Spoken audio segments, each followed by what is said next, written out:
Hello everybody, and welcome back to what is possibly our last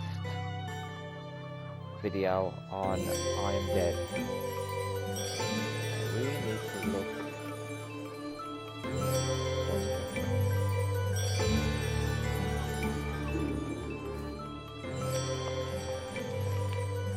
okay, there we go.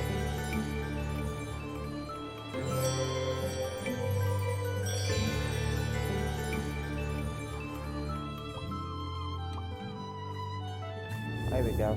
Well, don't suppose I'll ever look at Aggie's room the same way again, will I? Morris, take a look at those skulls, please. The skulls? But they have memories inside them? Oh, that's rather morbid, Sparky. Not quite.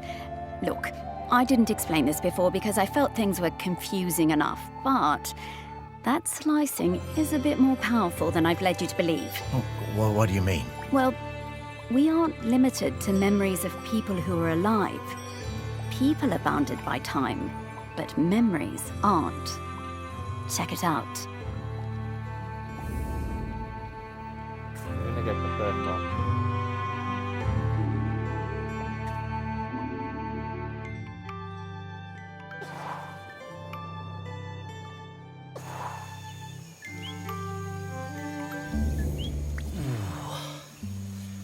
Oh, I didn't think dead stomachs could get queasy, but here we are.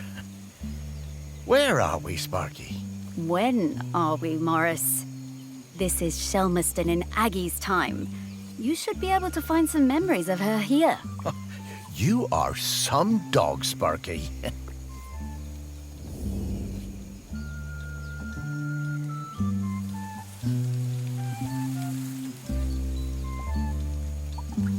This one.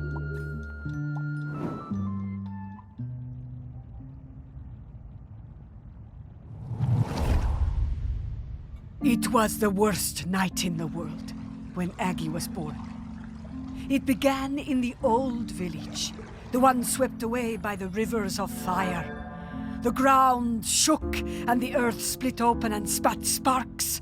The sun hid and the huts burst into flame as we fled.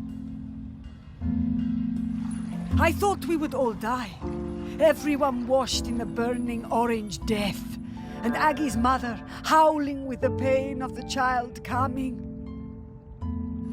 We made it as far as the cliff top by the sea. The mountain was still roaring and roaring. The rock ran in rivers toward the sea. The air smelled of death and poison. But Aggie was perfect. Small and angry, her tiny fists pummeling the air. I used my knife to cut the cord. We chose a spot for the new village, closer to the beach. The burning rivers cooled to pumice and black glass. I made sure everyone knew that a life that began in this way would be special. Not everyone believed me, but Aggie proved me right. My goodness. Giving birth like that must have been awful. What a terrifying situation. So, where do you think that knife is? Should we look around here, or...? No, I'm pretty sure I've seen that knife before. Back at the museum, I reckon. Okay, Morris, let's go.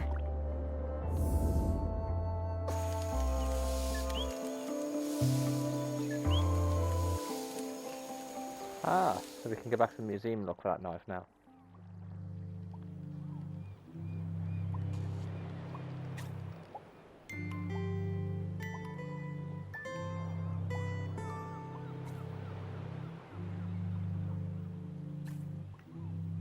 There it is.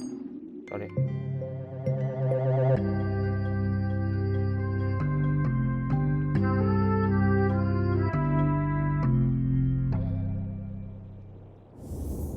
Beautiful. And to think that people had not long stopped using flint tools when this was made. There is so much history in this knife. Ooh. I'd love to see what else it got up to.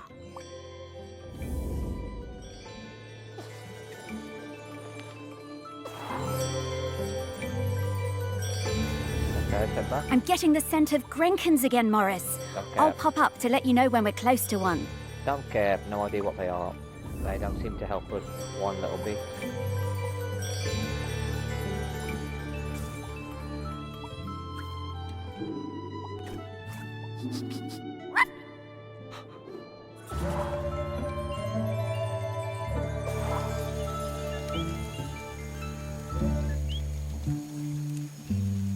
Next one.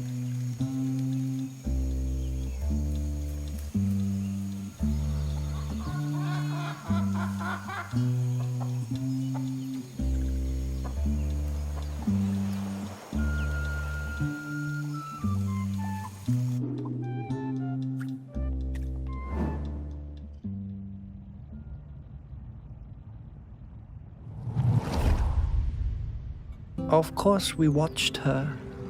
We had heard of her birth and seen her on the shore. Her feet sometimes in the seawater, her body in the sun. We did not show ourselves at first. As a test, we left the mirror on the black shore, born of the volcano on the same day as her, and waited to see what would happen, to see if it called to her. She picked it up, turned it from side to side. She took it home. The next time I saw her, I introduced myself. We sang together, and I showed her how the mirror worked. How if you emptied your mind and thought of air and light and sea, you would see things in its surface. How things would unfurl in the future. Aggie was better at mirror gazing than any of us sea folk. She saw a girl, her own daughter not yet born, as leader of the dry folk. I told Aggie to keep on gazing into that mirror, that one day the island would need something more than a leader. Mirror. Oh, I had a box of rocks that looked like that mirror somewhere. Rocks. Where did I put it? Back to the museum then.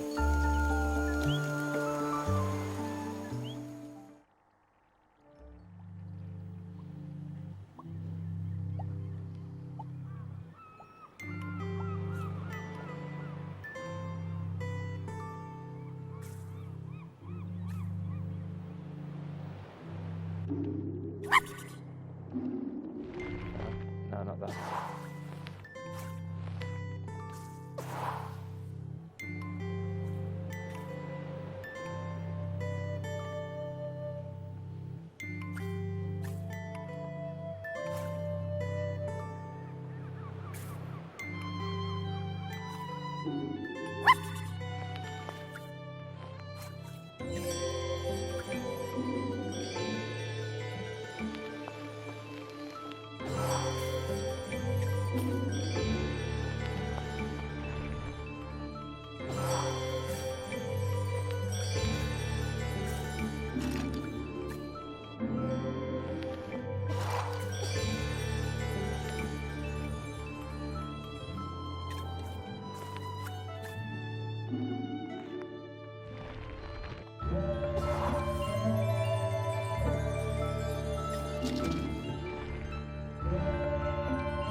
Beer.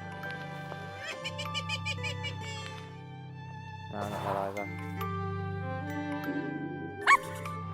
No, it couldn't be that.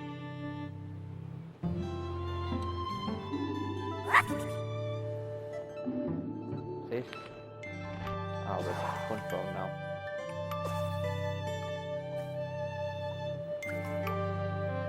That's knitting stuff, isn't it?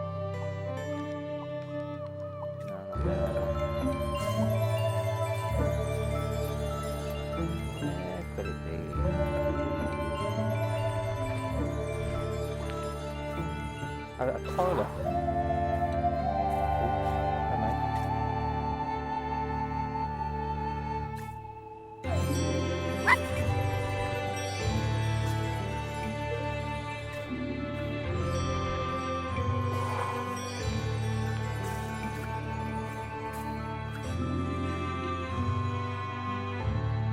Oh, it's a badge, it's not really there.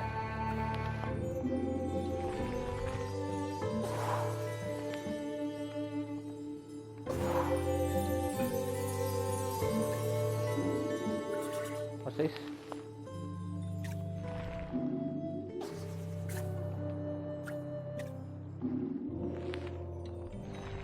That lamp.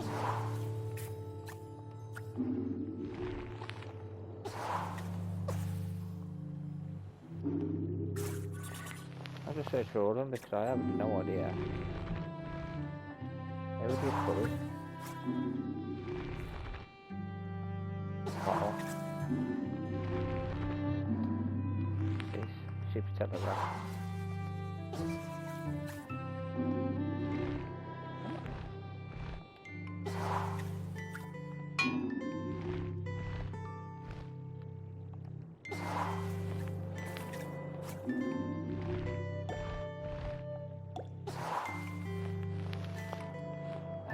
Not there.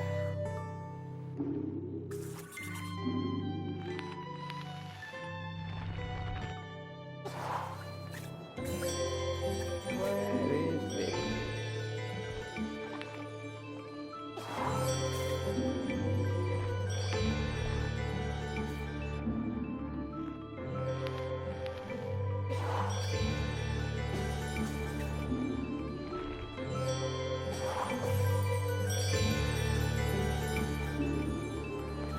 This is more difficult than the last one.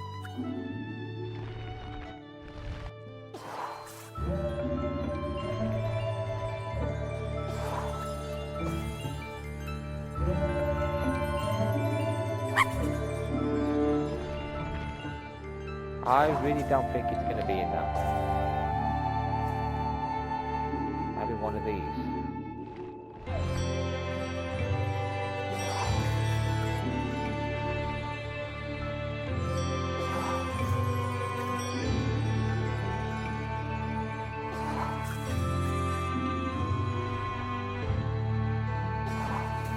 Okay.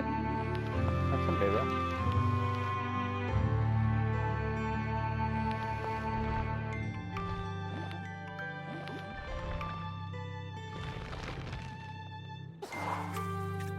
That's a mirror. It's not the last time, after something else.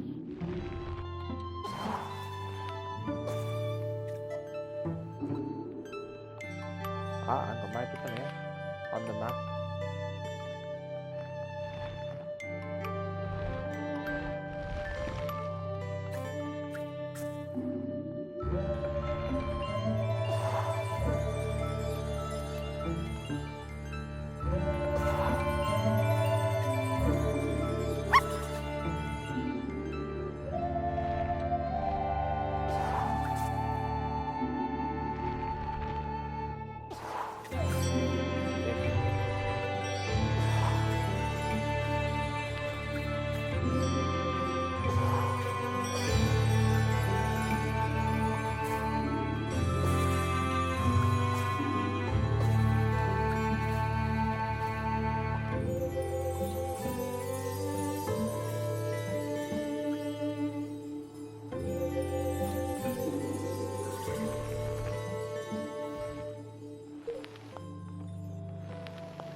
Got it, there we go. Got it. Oh, that's a dodgy knife.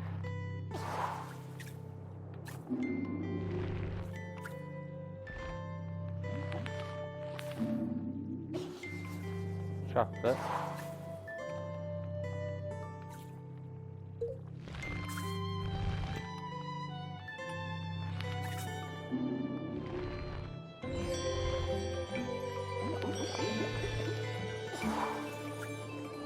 I am really confused as to where this is right now.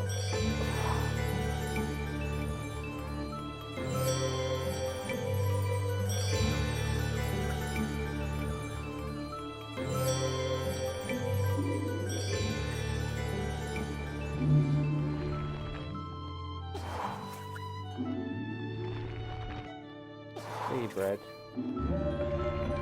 Oh, bread. Where did he put it then?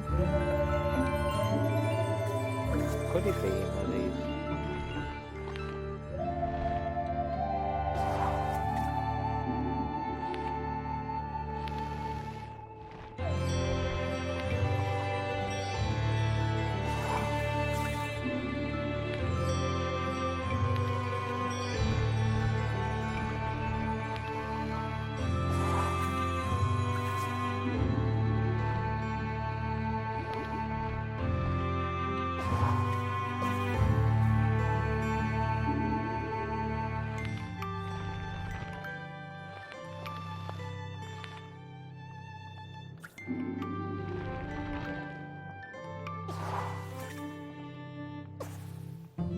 Oh dear.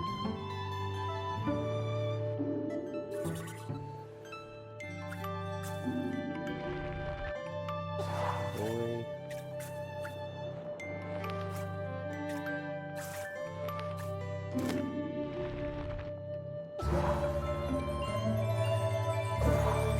What's up there? Yeah. Got it, believe it at last. Well, that was a difficult one to find.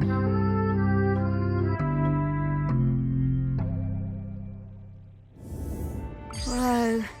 This thing is really powerful, Morris. Can you feel it?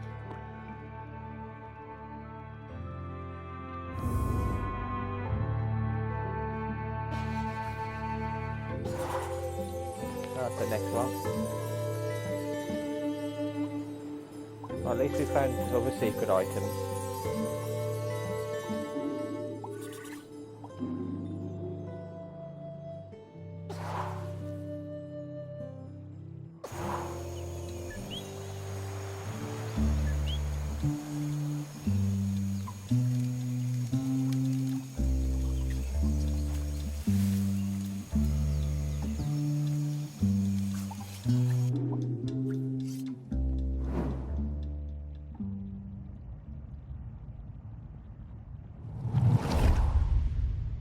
I was always fearless.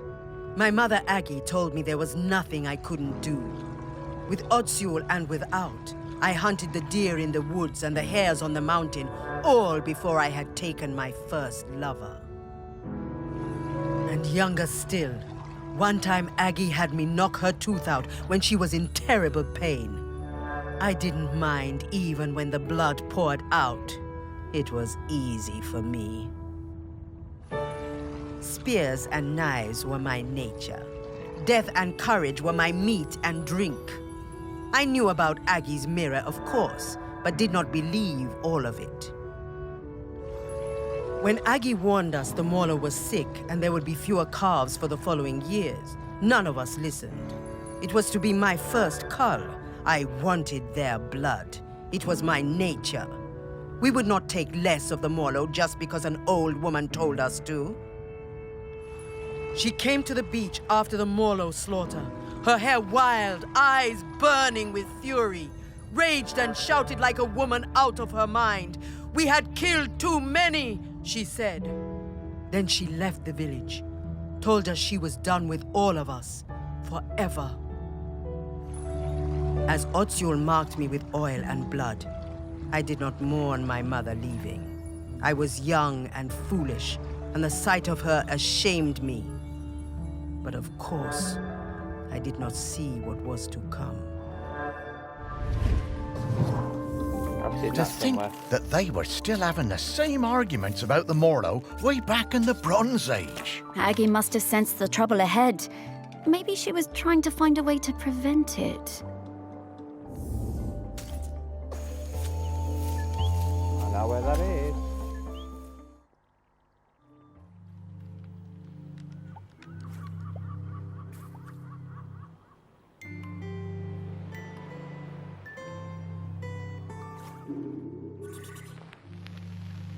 Which one? That one in it. Not that one. There you go. It was one of them.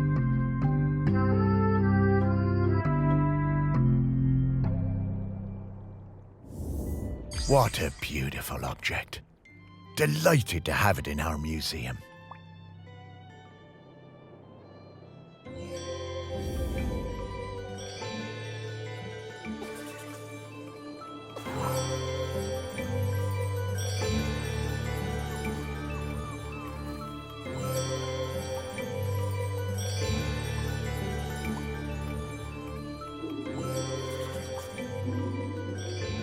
There's more to go.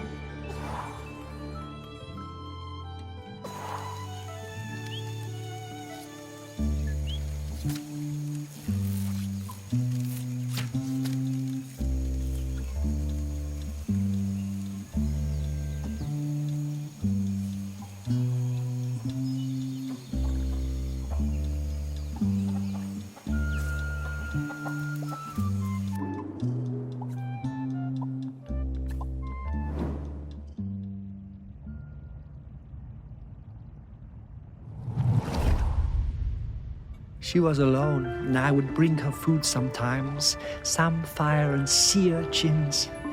She would make dry food and we would eat it together. Textures unlike any we knew that broke apart in your hands and in your mouth.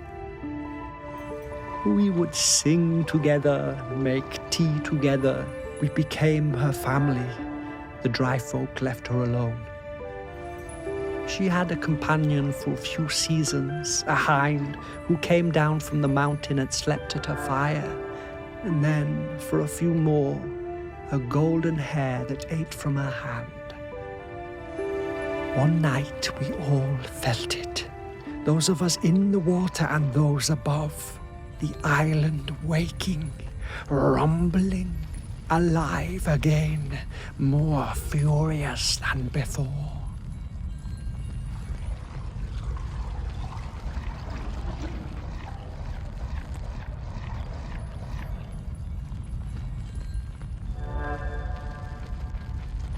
I found Aggie awake, tending her fire, unsleeping, unresting, staring into her mirror.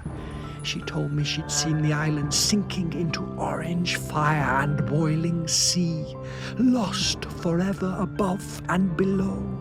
The village and our town in the sea caves, all gone. Aggie went to the shore and blew the sinistral shell, calling our people up from the water. Aggie sang for them, the oldest song, and we spoke for some time. That night, the sea and sky was all the same color, a deep grey blue like a mackerel's back without the glitter. As the dawn approached, Aggie left the beach to return to her people, to tell them what must be done. A seashell. I'm not sure I want to see what happens next. We have to, Morris. Yeah, what does happen to her?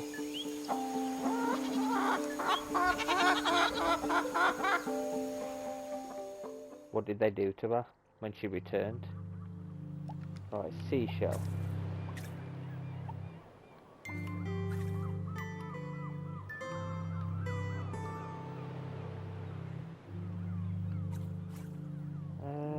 Seashell. No.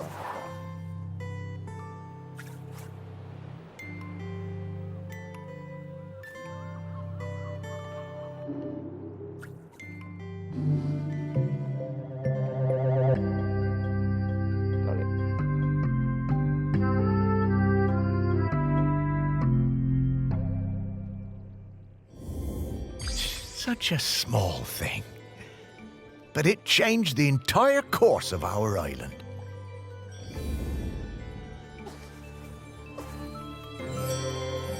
Very much did it change, I guess, and what happened.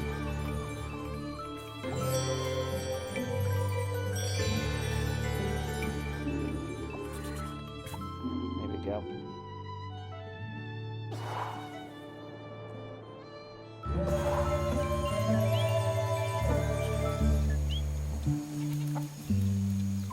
The last one. So far, the I think there's one more.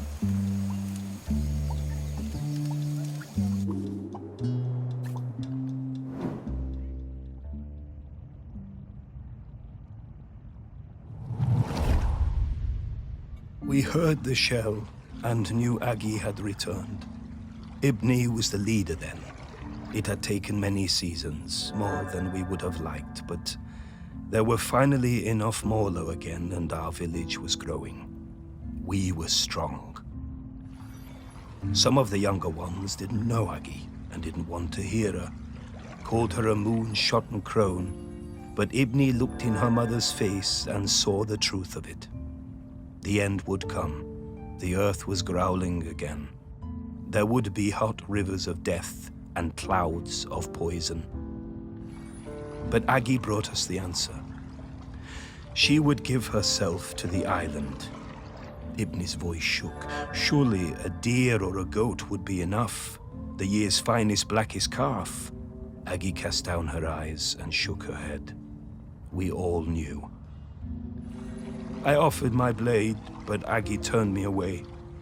She took her knife that had cut her own cord the night the volcano last erupted and wrapped Ibni's fingers tight around the bone hilt.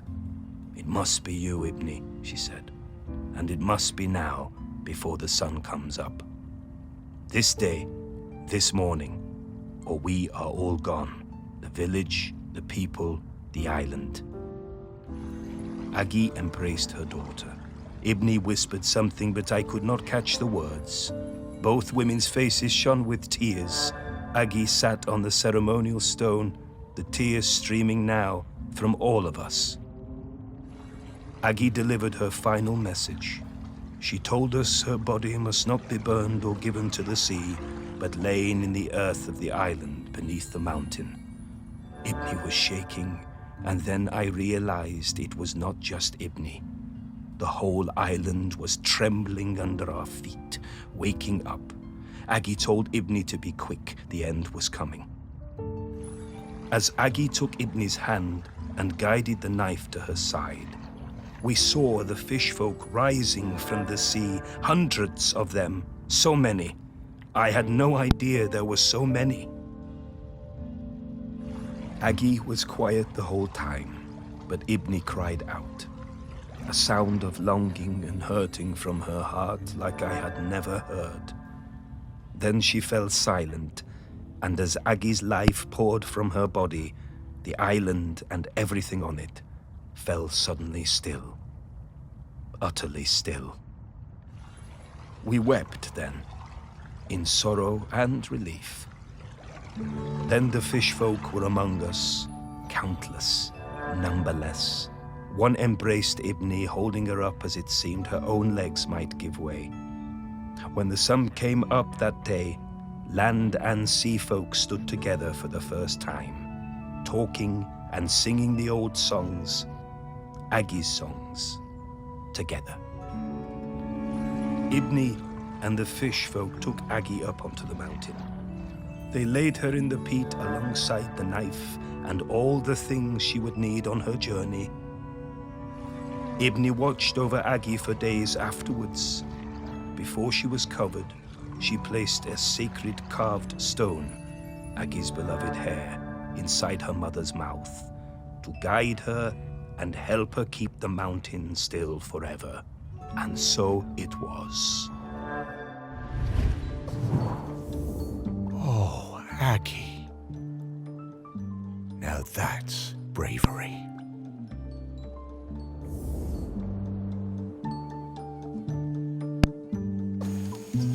That man, the museum.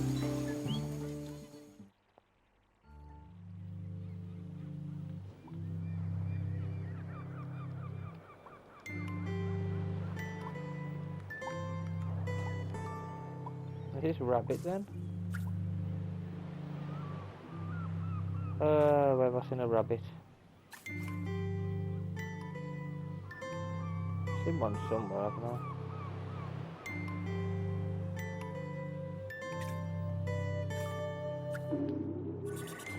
Seen one somewhere, but nowhere.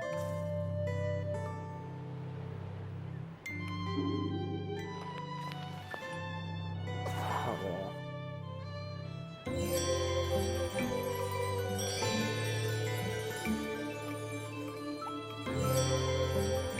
Where did I see that rabbit?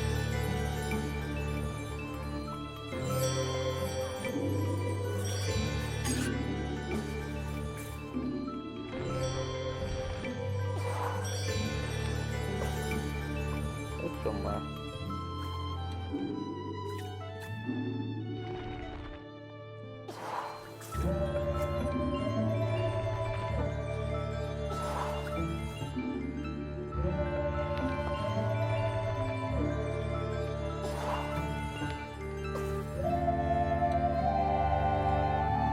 Not there.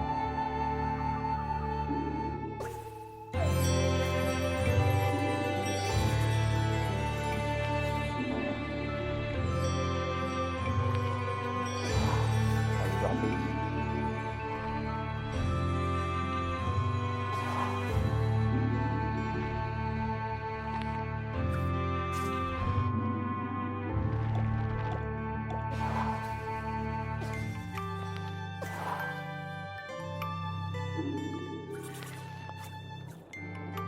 Where could this rabbit be?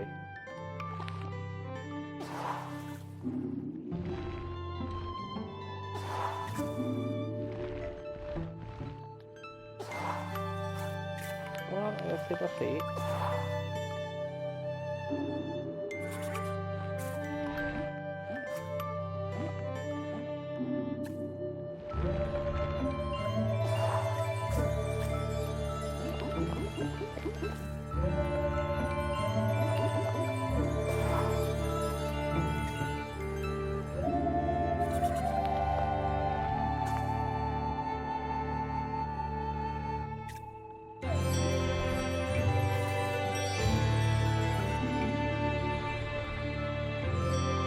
I feel like I'm a knife, isn't it?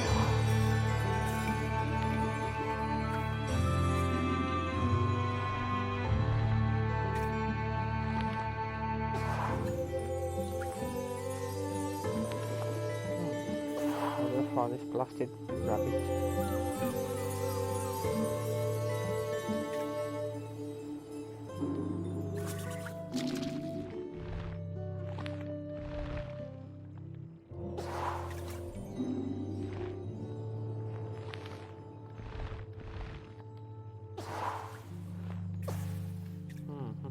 Where are you?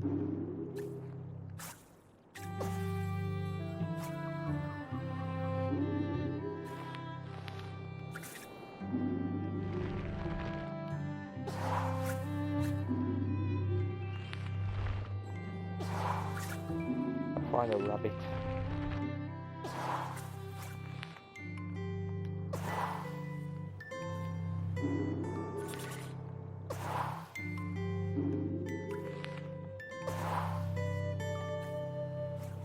Look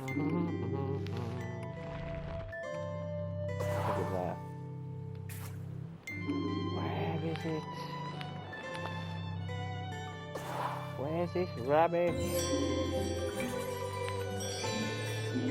I'll try that.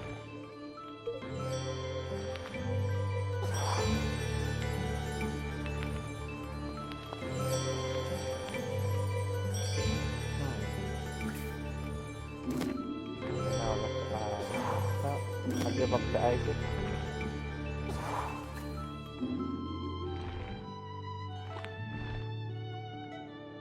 Oh, them bottles.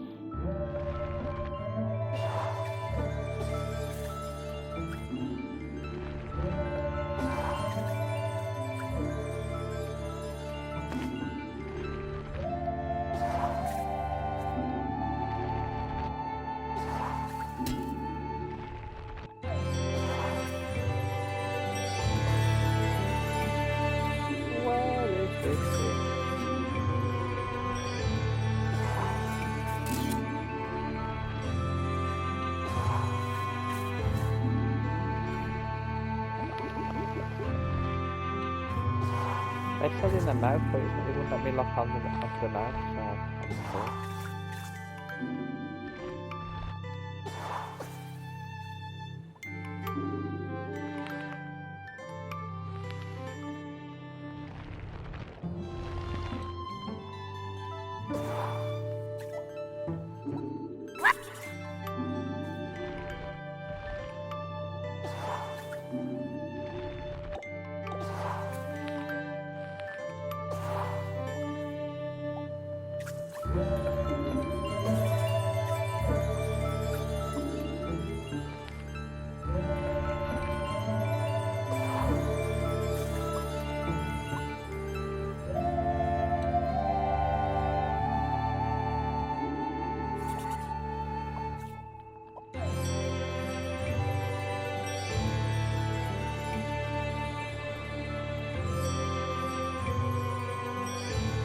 Didn't they put it in her mouth?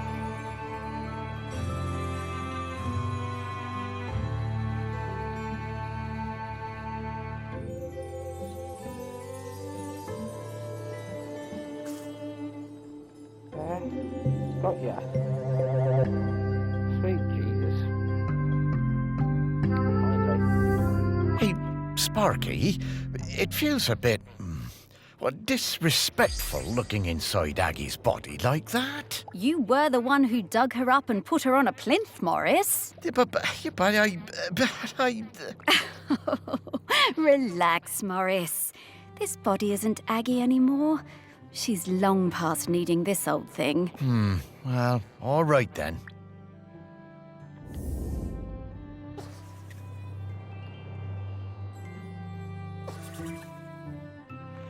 Finally. Okay, Morris. I'll level with you. We absolutely didn't need to find Aggie's mementos in order for me to sniff her out. She's here, waiting for you. She has been this whole time. But then, why did we need to visit the Bronze Age? Aggie thought it was important for you to see those memories, so you would understand her path before you met her. But also, wasn't it cool? That it was. The things I've seen now. Oh, Sparky, thank you so much. To think, for a while there, I was worried that being dead was gonna be boring. You are very welcome, Morris. Okay, so, shall we go say hello to Aggie? Yes!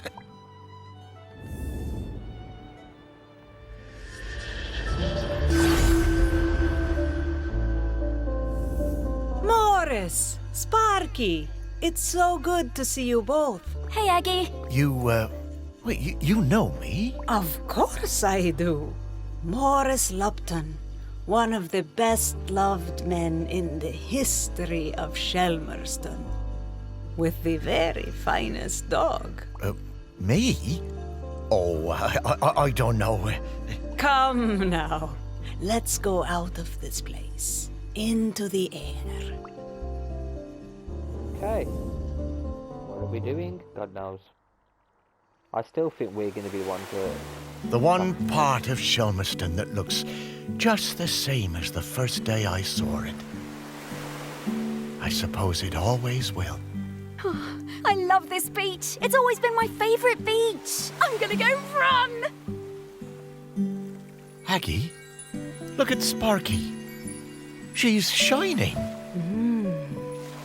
That's the hope and the joy shining out of her. That's it, isn't it? The point of all of this. It is hope, home. This island, it chose the two of you just as it chose me. And where will you be heading now? Heaven or something? Heaven, what's that? Well, I don't quite know how to explain it. But to me, it would be an awful lot like this beach. I don't know where I'm going, but I'm hoping to see Ibni, my daughter. It's been a very long time, but I remember her. We never forget the ones we love, do we, Morris? No. I don't suppose we do. I think she wants something, Morris. Would you look at that? I just found a tennis ball in my pocket. Here you are, girl.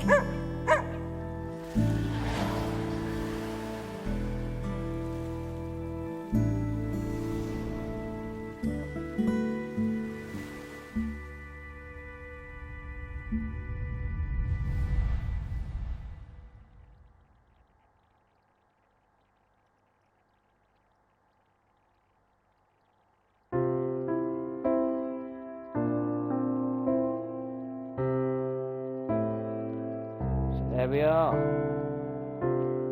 The end of the game, and as I thought after the first few people we spoke to, it was going to be him. But I was actually a little bit wrong, because it's actually him and the dog that will be protecting the island.